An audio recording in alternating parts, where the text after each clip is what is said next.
আমার একটু সাহায্য করেন তো, আমার খুব দরকার। কি সাহায্য ভাই, এত ইমার্জেন্সি? ভাই আকাশের অবস্থা ভালো না, আমার খুবই দরকার, আপনি একটু আমার একটা পলিথিন ম্যানেজ করে দেন। এত ইমার্জেন্সি এরকম হয়? নিশ্চয়ই খুব বিপদে পড়ছে, যাই একটা পলিথিন ব্যবস্থা করে দিই।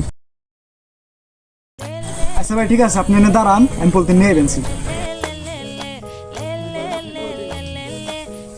আপনি যদি ভাই কি করে ধন্যবাদ দেবো, বলার ভাষা হারাই ফেলাইছে। ভাই আপনি কিনা পলিথিনে বড় আছেন কিনা, জুতা এই ছাত্রী মাত্র। ও ভাই আকাশের অবস্থা তো ভালো না, বৃষ্টি আইব, আমার নতুন ছাত্রী, তারপরে নতুন জুতা, এগুলো ভিজা যাবো সব, এর লিগে আপনার কাছে পলিথিনটা চাইলেন।